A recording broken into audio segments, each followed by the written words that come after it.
Welcome to the Talkin VAWLS Network. My name is Boogie Bentley. This is the day after we've had a night to sleep on it. Try to get some of the emotions out of the way and talk about this Tennessee-Alabama game. Tennessee falls 34-20 in Tuscaloosa. And look, man, it was a tale of two halves. Tennessee jumped out 20-7 in the first half. Defense playing as good as you could possibly expect that first half. Alabama ended up with 133 total yards, 16 on the ground. Tennessee had forced 2 turnovers. You had Jalen McCullough getting the interception off of the Danico Slaughter tip. You also had a sack fumble forced by James Pierce. Joe Milton opened up this football game with 9 straight completions before Dante Thornton had a drop. Finished that first half 16-22, 175 yards, 2 touchdowns. I thought Joe ran the football well. I thought he was playing physical. I thought he was playing aggressive. I liked the way that Joe Milton looked in that first half. And look, I tell you guys all the time, I'm going to grade Joe on a week-by-week basis because he's inconsistent. He doesn't put it together every week. I thought Joe played good enough to win that football game last night. Now, did Joe go win the game? No, he didn't, but I thought he played good enough. We'll continue to talk about that in just a moment. Squirrel White, what a first half, right? 8 catches, 105 yards, and an amazing touchdown catch on that first drive of the game. But, hey, it's a 60-minute game, right? It's a 60-minute game. Tennessee missed some opportunities early to put Alabama away. We're going to talk about it all right here, but as always, do me a favor, smash that thumbs up just below the video. It's quick, free, easy. It helps this channel. I would greatly appreciate it. Also, if you're new to the Talkin VAWLS Network, welcome. We're not experts. We're not insiders. We're not media. We don't talk at you here. We're talking with you. We are building a community of Tennessee fans right here on the Talkin VAWLS Network for the fans, by the fans. If you like what we do, make sure you subscribe. Click that bell for notifications down below.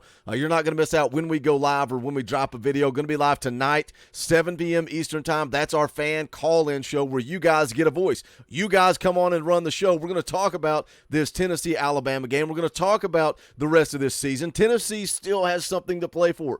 It's so frustrating to see people just give up and quit and say, I'm done. I'm not going to watch this. I'm turning off the TV. I'm not going to watch the game. Not going to tune in next week when they play Kentucky. Tennessee still has a lot to play for in 2023. Let's talk about this football game because it was a game or a tale of two halves. There was a big momentum shift, right? Tennessee leads 20-7 at halftime. Come out of the locker room, and the momentum is completely taken away from Tennessee. Alabama comes out with the 2-play touchdown drive. Follow that up with the fair catch deal. Still waiting on an explanation for that. Nobody can give me an explanation. Everything I've seen is inaccurate. There is no excuse for why Tennessee should have started on their own 4. But guess what? It is what it is. You got to deal with it. Tennessee has to run the football 3 straight times. That leads to a punt, which leads to another field goal from Alabama. The following drive is where Josh Heupel elects to go for it on 4th and 1 from midfield. Sampson gets stuffed. You give the ball right back to Alabama with a short field. They go 5 plays, 47 yards, and a touchdown. They take the lead 24-20, and I feel like at that point they never looked back. And kudos for Alabama. There's a lot of positive things that Alabama did last night, but if you don't see that in that first little segment right there in the third quarter, how that didn't completely take away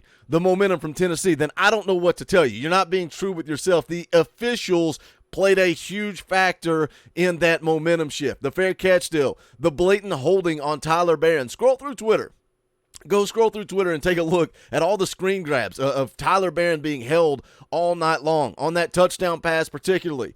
Alabama had 1 penalty on the night on a snap infraction, and that's something you can't fake, you can't hide, you can't cover up. But guess what? A big old goose egg, 0 penalties in live action. And you're telling me, you mean to tell me that Tennessee was 4th in the country in sacks with 24 sacks going into this game. Alabama almost dead last in the country in sacks allowed, but they didn't hold the single night. Not one time did they hold. And again, Tennessee is to blame. They made some mistakes early. They didn't finish off Alabama. Alabama did a good job stopping Tennessee's run game. I'm not saying in any way, shape, or form that this entire game is to be blamed on officials, but they had an impact in shifting the momentum in this game. Josh Heupel was asked immediately after the game. Here's his response. This is very interesting. I don't know if I've ever seen a coach respond to a question about officiating like this. It seemed like at points in the second half, your defenders were having to play 2-hand touch, and they were allowed to play Mortal Kombat out there a little bit. I mean, did you feel like that it was a bit one-sided?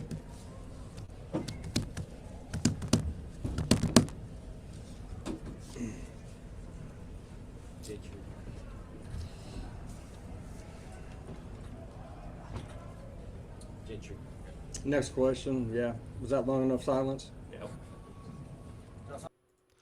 The question is, what changes from here? Nothing's going to change. They're going to send in the plays to the SEC office. They're going to do nothing about it. It is what it is. We should be used to it by now. But you still got to go out and play 60 minutes, regardless of what the officials do. But I felt like right there is where all the momentum really shifted, right? That the start of the third quarter, and really that third quarter was over before you ever got a chance to get going.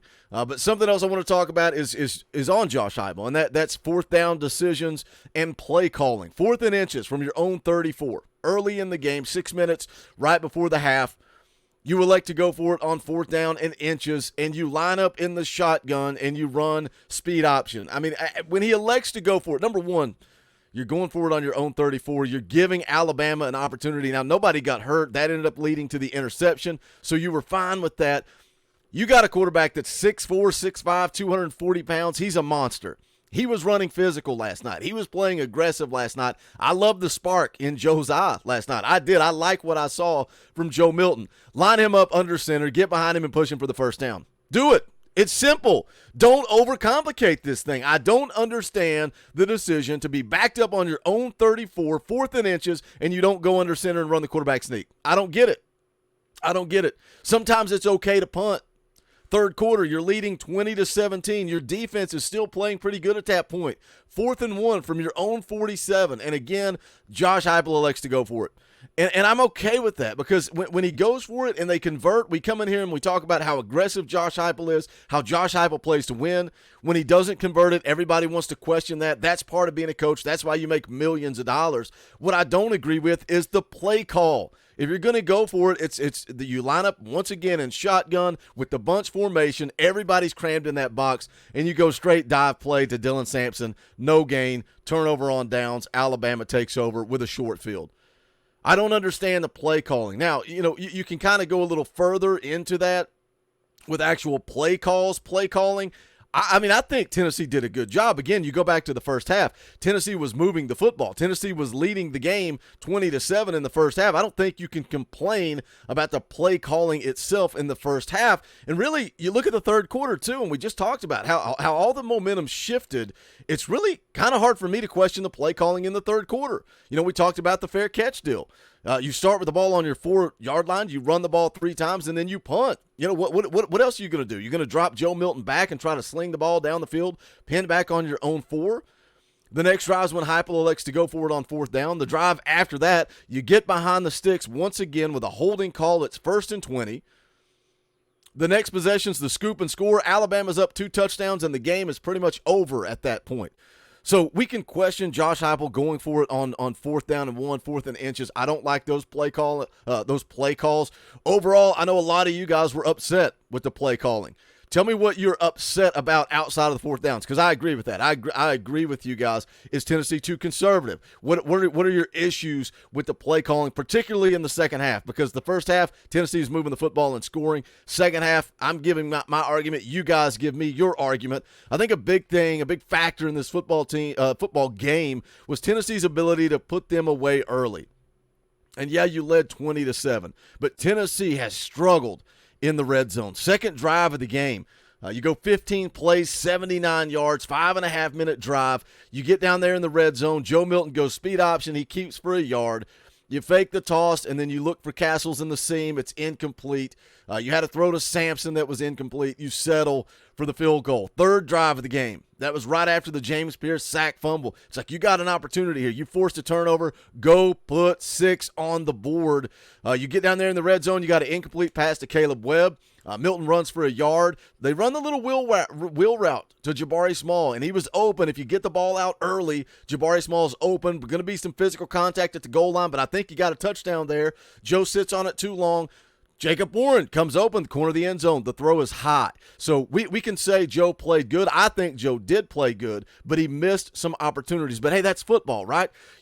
In my opinion, you don't come on here and say Joe Milton played a terrible game just because he missed some opportunities. But Tennessee as a whole, you missed opportunities. Field goals don't beat Alabama. And that's, 20-7 at the half. A buddy's texting me. He's like, how you feeling, man? We look pretty good. And I said, I hope that after this game's over, the storyline is not missed opportunities early. And to me, that is a huge factor in this football game. Not capitalizing in the red zone in that first half, and then the way the momentum shifted in the third quarter, that's the difference. You got to give Alabama credit where credit's due, right? We've talked about the three-headed monster and running the football. I mean, they flat out shut Jalen Wright down. 11 carries for 22 yards, averaged 2 yards per carry. Jabari Small, 8 carries, 24 yards. He averaged 3 yards per carry. Dylan Sampson had 4 carries for 28 yards. I think on offense, I mean, Joe Milton is really what Tennessee had going for him. Finished today 28 of 41, 271 yards and 2 touchdowns. Running the football, Joe was very physical running the football. Finished the game with 59 yards on the ground. I think moving forward, and again, I still think Tennessee has a lot to play for. You got a big game coming up on Saturday against Kentucky on the road. You're going to be favored in every game you play the rest of the way outside of Georgia. Can you get fired up for that Georgia game? What if the East is not on the line? People saying, oh, we still got a shot at the East. It's going to take a miracle. It's going to take a miracle to have a shot at the East at this point. It is what it is. But you're still playing for 10 wins, 9 wins, 10 wins. How are you going to finish this thing out? How do you respond to the loss to Alabama?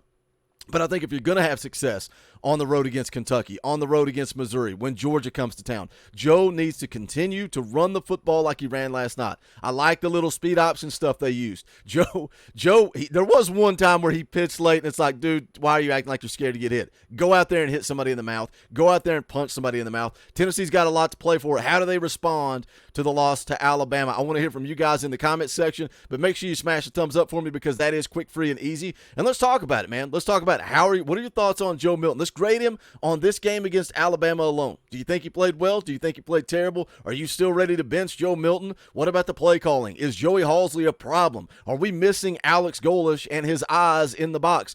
I know a lot of you guys have been talking about it all year long. We haven't talked about it a whole lot on the channel. Maybe that is more of a factor than we thought. Or maybe it's losing guys like Darnell Wright, losing guys like Jalen Hyatt. What is it? Is it the play calling? I want to hear from you guys. Again, smash that thumbs up. Go check out the merchandise. You can go to bonfire.com/store/Talkin VAWLS. We appreciate all you guys that pick up merchandise.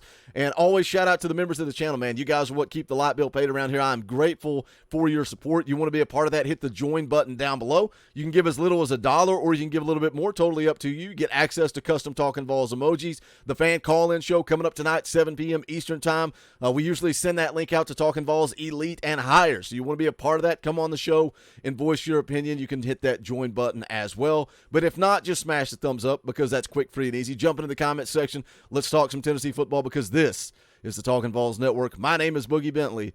Go Big Orange.